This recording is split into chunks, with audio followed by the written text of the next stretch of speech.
श्री कृष्ण व सुदामा की मित्रता दुनिया के लिए बनी मिसाल। भटियागढ़ ब्लॉक के ग्राम बरौदा कला भटियागढ़ रोड पर भवानीबाई कमला प्रसाद प्रजापति के निज निवास पर भागवत कथा का 7वां दिन शुक्रवार को कथावाचक पंडित पंकज बिदौलिया जी के मुखरबिंद से सुदामा चरित्र की कथा का विस्तार पूर्वक वर्णन किया गया, जिसमें भक्तगण भाव विभोर हो गए।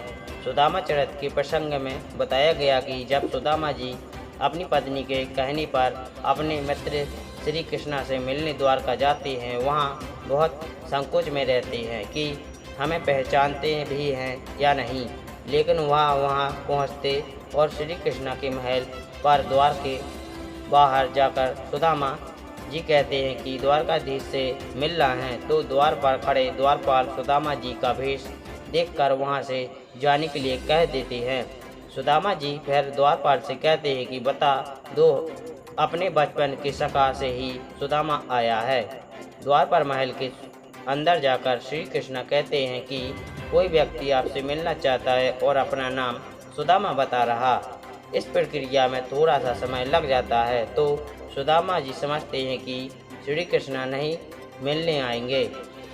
वहाँ से सुदामा वापस जाने लगते हैं और वहाँ से जैसे ही श्री कृष्ण का नाम सुनते ही दौड़ कर आते हैं। द्वार पर आते ही सुदामा नहीं मिलते। नगर में जब सुदामा जी का श्री कृष्ण जी का मिलन होता है, तो श्री कृष्ण अपने बचपन के सखा सुदामा जी को गले लगा लेते हैं। वह महल के अंदर ले जाकर स्वागत सत्कार करते हैं। ऐसी मित्रता दुनिया के लिए मिसाल बन गई। कथा में काफ़ी संख्या में भक्त मौजूद रहे। हमारे चैनल को सब्सक्राइब, लाइक, शेयर करें ताकि ताज़ा अपडेट सबसे पहले आप लोगों तक पहुँचे। रास्ते से जा रहे थे, कुछ राजा की सेना उधर से निकल रही थी, तो राजा जैसे ही संत के पास आए तो संत रास्ता रोके हुए थे। राजा ने कहा, महाराज आपने हमारा रास्ता क्यों रोका? बोले, राजन ये बताओ आप कहाँ जा रहे हो? महाराज कहते हैं कि हे राजन परीक्षित, भाव को भाव अनख आलसहु नाम जपत मंगल ऋषि दसहु। भगवान के नाम की बड़ी महिमा है, चाहे भाव से जपो चाहे कुभाव से जपो। प्राचीन समय में कंकड़ उठा करके गिनते रहते कि आज वेश्या के यहाँ कितने व्यक्ति आए, उतने कंकड़ उठा के रख लेते, और वो वेश्या महात्मा जी को देखती रहती है, देखो हम कहाँ इस गंदे कामों में फंसे हैं।